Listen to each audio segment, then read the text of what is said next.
इयत्ता 10वीचं वर्तुळ हे प्रकरण चालू आहे। त्याच्यामध्ये आपला 3.2 पर्यंत झालेला आहे। आज आपण सराव संच 3.3 बघणार आहोत। सराव संच 3.3 बघताना जो महत्त्वाचा टॉपिक आहे तो बघणार। त्यामध्ये आपल्याला काय काय बघायचं आहे तर पहिला बघणार आहे वर्तुळ कंस। वर्तुळ कंस म्हणजे काय तर तुम्हाला माहिती एखादी छेदिका असेल तर दोन भागात छेदिकेमुळे वर्तुळाचं दोन भागात विभाजन होतं तर त्या प्रत्येक भागाला म्हणायचं वर्तुळ कंस। आता बघा इकडे एक वर्तुळ आहे आणि ए बी ही छेदिका आहे किंवा रेषा के ही वृत्तछेदिका आहे। ती वर्तुळाला ए आणि बी बिंदूमध्ये छेदते तर वर्तुळाचे ए वाय बी आणि ए एक्स बी हा बघा ए वाय बी आणि हा ए एक्स बी म्हणजे एवढा हे दोन कंस तयार झालेले आहेत। म्हणजे एखादी बांगडी तुटल्याच्या नंतर समजा जे दोन भाग झालेले आहेत बांगडीचे तो प्रत्येक भाग म्हणजे आपला वर्तुळ कंस। आता याच्यामध्ये जो ए एक्स बी जो आहे हा लघु वर्तुळ कंस आहे, लघु कंस म्हणायचं। आणि केंद्रबिंदू ज्या बाजूला आहे त्याला म्हणायचं विशाल कंस। तर ए एक्स बी हा लघु कंस आहे आणि ए वाय बी हा विशाल कंस आहे। लघु कंसाला आपण कंस ए बी असंही लिहितात लघु कंस जर असेल तर हे आपल्याला माहीत पाहिजे। कंस म्हणजे वर्तुळाचा एक भाग किंवा आपण जो कंपासमध्ये करताना एक असा जो कंस काढतो हा तो म्हणजेच आपला वर्तुळाचा कंस। त्याच्यानंतर पुढचा टॉपिक आहे आपल्याला वर्तुळ कंस म्हणजे काय समजलं। आता केंद्रीय कोन। केंद्रीय कोन म्हणजे काय बघा, ज्या कोणाचा शिरोबिंदू वर्तुळाच्या केंद्रावर असतो त्याला केंद्रीय कोन म्हणतात। अतिशय महत्त्वाचा टॉपिक आहे हा। 8वीला पण झालेला आहे, 9वीला पण झालेला आहे। आकृतीमध्ये ओ केंद्र असलेलं वर्तुळ असून ए ओ बी हा जो आहे हा केंद्रीय कोन आहे कारण वर्तुळाचा केंद्रबिंदू ओ आहे। आणि हा जो आहे ए पी बी हा लघु वर्तुळ कंस आहे। ए क्यू बी हा विशाल वर्तुळ कंस आहे। तर अतिशय महत्त्वाचा टॉपिक याच्यामधला काय आहे की जो आपण पुढे बघणार आहोत, जे ह्या केंद्रीय कोनाचं जे माप असतं ते त्या वर्तुळ कंसा एवढं असतं। म्हणजे समजा हा जर 60 अंश असेल तर हा जो कंस ए पी बी आहे हा सुद्धा 60 अंशाचा असेल। आणि पूर्ण वर्तुळाचं माप 360 असतं म्हणजे हा जो विशाल कंस आहे तो आला पाहिजे 300। तर केंद्रीय कोनाचं माप आणि संगत लघु वर्तुळ कंसाचं माप समान असतं, जेच आपण पुढे आता बघणार आहोत। बघा पॉईंट दिलेले आहे। पहिला पॉईंट, लघु कंसाचे माप त्याच्या संगत केंद्रीय कोनाच्या मापा एवढे असते। म्हणजे ए ओ बीचं माप थिटा आहे तर कंस लघु कंस ए पी बी हेचं माप किती असणार आहे थिटा। आणि विशाल कंसाचं माप 360 मधून संगत लघु कंसाचं माप वजा करायचं। म्हणजे समजा त्याचं माप जर 60 असतं तर 360 वजा 60 म्हणजे 300 आलं असतं। आणि जो अर्धवर्तुळ असतो, समजा हा वर्तुळ आहे, हा अर्धवर्तुळ जर असेल तर त्याचं माप असतं 180 अंश आणि पूर्ण वर्तुळ कंसाचं माप असतं 360 अंश। तर हे अतिशय महत्त्वाचे टॉपिक आहेत, गणित सोडवताना आपल्याला उपयोगी येणार आहे। त्याच्यानंतर दोन कंस कधी एकरूप असतात हे पण आपल्याला तोंडी फक्त लक्षात ठेवा।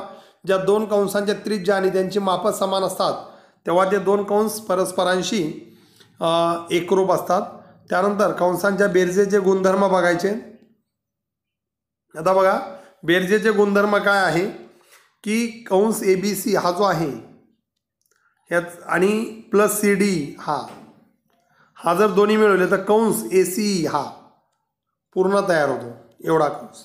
म्हणजे ह्याचा हे अधिक हे जर केलं तर हा पूर्ण कंस तयार होईल। म्हणजे तुम्ही कंसांच्या बेरीज करू शकता किंवा कंस ए बी आणि कंस बी सी जर मिळवला तर कंस ए बी सी तयार होईल। त्यानंतर पुढचा टॉपिक की एकाच वर्तुळाच्या एकरूप कंसाच्या संगत जीवा एकरूप असतात। म्हणजे जर हे कंस ए पी सी आणि कंस डी डी क्यू हे दोन कंस सारखे असतील तर त्याच्या संगत जीवा ज्या आहेत ए सी आणि बी डी, ए सी आणि डी ह्या सारख्या असणार आहेत। त्याच्यानंतर याच्या उलट एकाच वर्तुळाच्या एकरूप जीवा असतील तर त्याचे जे संगत जे कंस आहेत ते कसे असतात एकरूप असतात। हा पण अतिशय महत्त्वाचा असा पॉईंट आहे। तर आता बघा आपण काय बघितलं, पुन्हा एकदा तोंडी बघणार आहोत की याच्यामध्ये सगळ्यात पहिल्यामध्ये वर्तुळ कंस। वर्तुळ कंस म्हणजे वर्तुळाचं एक जर छेदिका काढली तर हे दोन भाग तयार झाले, हा एक आणि खालचा एक, त्या प्रत्येकाला म्हणायचं वर्तुळ कंस। ह्याचं वाचन कंस ए एक्स बी आणि कंस ए वाय बी असे दोन कंस तयार झालेले आहेत। ज्याच्या साईडला केंद्र आहे तो विशाल कंस आहे, हा लघु कंस आहे। लघु कंसाचं नाव 2 अक्षरी जरी लिहिलं तरी चालेल, कंस ए बी। त्यानंतर पुढे बघितलं आपण पुन्हा एकदा उजळणी बघा. केंद्रीय कोन. केंद्रीय कोन म्हणजे असा कोन ज्या कोणाचा शिरोबिंदू वर्तुळाचा केंद्रावर असतो, केंद्र असतो तो हा AOB हा केंद्रीय कोन आला. ह्याचं माप आणि ह्या कंसाचं माप सारखं असतं. ह्या विशाल कंसाचं माप हे विशाल वर्तुळ कंसाचं माप 360 मधून हा लघु कंस वजा करायचा आणि जर अर्धवर्तुळ असेल त्याचं माप असतं 180 आणि पूर्ण वर्तुळाचं माप असतं 360. त्याच्यानंतर हेच दिलेले पुढे बघा 3 टॉपिक. लघु कंसाचं माप केंद्रीय कोना एवढं असतं. विशाल कंसाचं माप 360 मधून लघु कंसाचं माप काय करायचं वजा करायचं. त्यानंतर अर्धवर्तुळ कंसाचे माप 180 अंश असते आणि पूर्ण वर्तुळ कंसाचं माप 360 अंश असते. त्यानंतर कंसांच्या बेरजेचा गुणधर्म कोणत्याही 2 कंस मिळवले म्हणजे कंस AB आणि कंस BC तर कंस ABC तयार होईल. कंस ABC प्लस कंस CD जर केलं तर कंस ABE तयार होईल. त्यानंतर पुढचा प्रमेय जो आहे टॉपिक ज्याच्यावरती गणित आहेत की जर एकरूप कंस जे असतील तर त्याच्या संगत एकरूप जीवा पण एकरूप असतात आणि उलट जर जीवा एकरूप असतील तर त्याच्याशी संगत जे कंस आहेत ते एकरूप असतात. आणि आता आपण प्रत्यक्ष सराव संच 3.3 सोडवणार आहोत. आज आपण सराव संच 3.3 मधील पहिले गणित सोडवतो. पहिल्या गणितामध्ये तुम्हाला दिलेली माहिती मी इथे लिहून दिलेली शॉर्टकटमध्ये की C केंद्र असलेल्या वर्तुळामध्ये GDEF हे वर्तुळावरचे बिंदू आहेत. कोण ECF हा या कोणाचं माप 70 अंश आहे आणि मापकंस DGF हा एवढा पूर्ण कंस इथून एवढा हा 200 अंशाचा आहे. तर कंस DEचं माप किती हा बघा आणि कंस DF किती. मग आता हे आपल्याला सोडवायचंय. तर जर बघितलं तर बघा पहिल्यांदा आपण काय करूया ह्या कंस EFचं माप काढूया. कंस EFचं माप हे केंद्रीय कोण आहे हा C केंद्रबिंदू म्हणजे 70 आहे तर हा सुद्धा 70 अंश असेल. तोंडी सांगतोय मी अगोदर. हा 70 आहे हा 200 म्हणजे हा टोटल झाला 270 आणि पूर्ण वर्तुळ कंसाचं माप हे 360 अंश असतं. 360 मधून 270 जर तुम्ही वजा केले तर हा जो कोण आहे 90 हा आपल्याला माहित पडेल. त्याच्यानंतर हा कंस आपल्याला माहित झाल्याच्या नंतर DF म्हणजे हा अधिक हा या दोघांची बेरीज केली तर DF सुद्धा माहित पडेल. आता पहिल्यांदा बघा इकडे आपण बघू शकतो इथून सोडवायला सुरुवात करू. कंस माप कंस EFचं जे माप आहे हे केंद्रीय कोणा एवढा असेल. कोण ECF एवढा कारण येणार केंद्रीय कोण बरोबर म्हणजेच मापकंस EFचं जे माप आहे ते 70 अंश येणार. त्याच्यानंतर आता बघा हा जो आहे पूर्ण पहिलं जे मापकंस DEचं जे माप आहे ते आपल्याला काढायचंय. मापकंस D ह्याचं जे माप आहे 360 मधून हे दोन्ही कंस वजा करा. 360 वजा मापकंस DGF अधिक मापकंस EF ह्या दोघांची बेरीज 360 मधून वजा करा म्हणजेच 360 वजा DGF किती 200 अधिक 70 म्हणजेच 360 वजा 270 जर केलं तर मापकंस D तर 360 मधून जर तुम्ही 70 वजा केले तर 90 येणार. म्हणजे हा जो कंस आहे D तो 90 आलेला आहे आपला. त्याच्यानंतर पुढचा जो प्रश्न विचारलाय DF हा DF बघा इथे जरी लिहिलं तरी चालेल. पुढचा प्रश्न मापकंस DF बरोबर मापकंस D अधिक मापकंस EF कंसाच्या बेरजेचा गुणधर्म कंसांच्या बेरजेचा गुणधर्म, मग डीईचं माप आता आलेलं आहे 90 अधिक आणि ईएफचं जे माप आहे ते 70 आहे. म्हणजे 90 अधिक 70 जर केलं तर जो मापकोन डीएफ जो आहे हा 160 हा 160 अंश आलेला आहे बघा. डीएफ हा जो डीएफ आहे तो 160 अंश आलेला आहे. आपला अतिशय सोपं असं गणित आहे. त्यानंतर पुढे बघा दुसरा प्रश्न विचारलेला आहे. साध्य करायचं तुम्हाला की एक वर्तुळ आहे, पक्ष साध्यामध्ये लिहिलेलं आहे मी. आकृतीमध्ये त्रिकोण QRS हा समभुज आहे. तर विचारलंय कंस RS हा कंस अधिक कंस QS अधिक कंस QR हे तिन्ही कंस सारखे आहेत. आता बघा कसं सोडवणार आपण. त्रिकोण QRS हा समभुज त्रिकोण आहे. त्रिकोण QRS हा समभुज आहे. आता समभुज असल्यामुळे या तिन्ही बाजू एकरूप असतील. म्हणजे जीवा QR बघा, जीवा QR एकरूप जीवा RS पक्ष.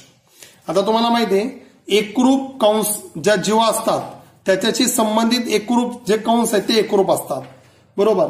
म्हणजे एकरूप जीवाचे संगत कंस येणार. मग QR आणि RS जर एकरूप आहे तर कंस QR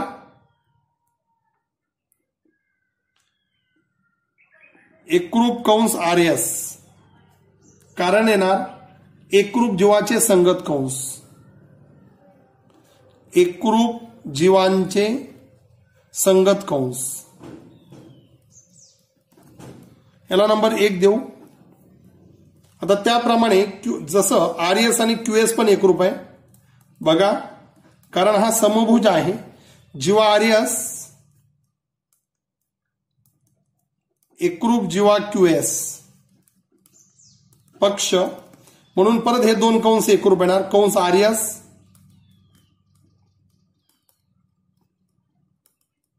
एकरूप कंस QS ह्याला नंबर द्यायचा 2. कारण येणार एकरूप जीवांचे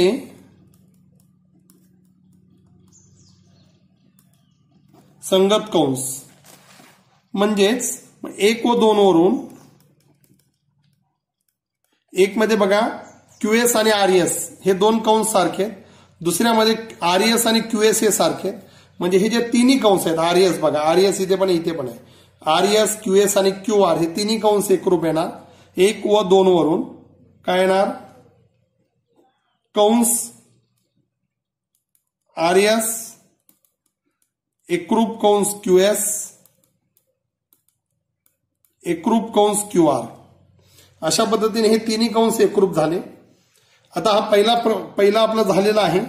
आता दुसरं बघा, QRSचं माप हे 240 दाखवायचं आहे. आता या तिघांची जर बेरीज केली तर QRS ह्याचं मग आपण प्रत्येक कंसाचा माप काढूया. आता या पूर्ण वर्तुळ कंसाची जे बेरीज असते ती किती असते 360. आणि हे तिन्ही कंस एकरूप आहेत म्हणजे त्यांची मापं सारखी असणार आहेत. आता बघा दुसरं कसं साध्य करणार. इकडे मापकंस RS बरोबर मापकंस QS बरोबर मापकंस QR x अंश मानूया. तिघांचं माप x मानलं, तिन्ही कंस सारखेत म्हणजे तिघांचं माप x मानलं. मग आता तिघांची जर बेरीज केली मापकंस RS अधिक मापकंस QS अधिक मापकंस QR बरोबर ह्या तिघांची जर बेरीज केली तर पूर्ण वर्तुळ तयार होतो 360. मग याचं माप x आहे x बरोबर 360. तिघांची बेरीज केली तर 3x बरोबर 360. मग जर x जर बघितलं तुम्ही बघा x माप जर काढलं तर किती येणार 3x बरोबर 360 आहे. म्हणजे x जे माप आहे आपण इथे सोडवतोय खाली लगेच बघा x बरोबर 360 भागिले 3 म्हणजे x बरोबर 3 1 3 3 2 6 0. x ची माप आलं 20. म्हणजेच आता बघा x चं माप 20 आलं म्हणजे हा प्रत्येक जो कंस आहे आपण हा जो बघितलेला आहे हा 120 आलेला आहे, कारण ह्या प्रत्येकाचं माप एक्स मानलेलं आहे आपण. म्हणजे आता आपल्याला QRS चे माप जे 240 काढायचे. मग बघा इकडे x20 आला, म्हणजेच थोडक्यात मापकंस जो आहे आपला आपण मानलेला आहे, मापकंस RS बरोबर मापकंस QS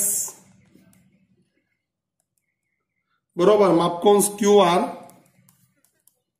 120 आलं. आता आपल्याला बघा मापकंस जो QRS काढायचा आहे.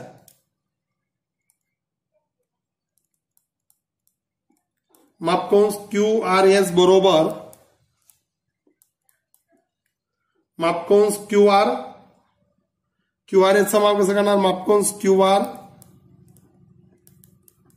अधिक मापकंस RS म्हणजे 120 अधिक 120 240.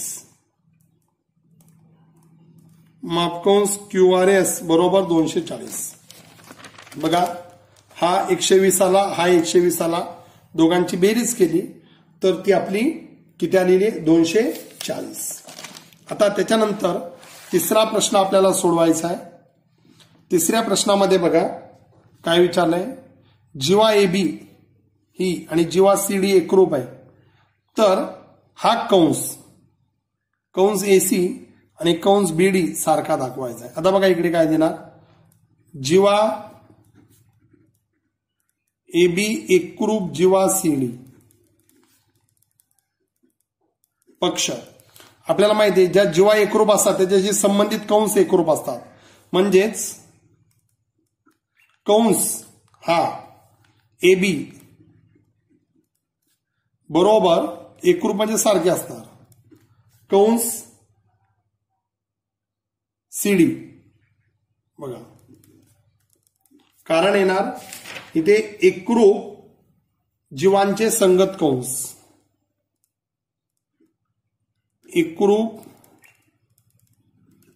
जीवांचे संगत कंस. आता बघा कंस AB आणि कंस CD सारखा आहे. मग आता कंस AB ची फोड कशी करणार बघा आपण, कंस AB ची फोड कंस AC अधिक कंस CB बरोबर AC अधिक CB म्हणजे AB तयार होतो. आणि CD ची फोड कशी करणार, कंस CB अधिक कंस BD. आता जर दोन्हीकडे बघितलं तर कंस CB दोन्हीकडे कंस CB सारखा आहे, म्हणजेच कंस AC बरोबर कंस BD आलं. म्हणजेच कंस AC एकरूप कंस BD हे आपलं सिद्ध झालं. अतिशय सोपं आहे. AB आणि CD या दोन जेव्हा एकरूप आहेत म्हणजे त्याचे संबंधित कंस एकरूप आले, कंस AB आणि कंस CD सारखे आले. मग कंस AB ची फोड केली AC अधिक BC आणि CD ची फोड केली CB अधिक BD. दोन्हीकडचा कंस CB कट झाला, सारखाच आहे. मग कंस AC बरोबर कंस BD आणि कंस AC एकरूप कंस BD. तर अशा पद्धतीने या सराव संख्येमध्ये फक्त 3च गणित आहेत की जी तुम्हाला अभ्यासायची आहे.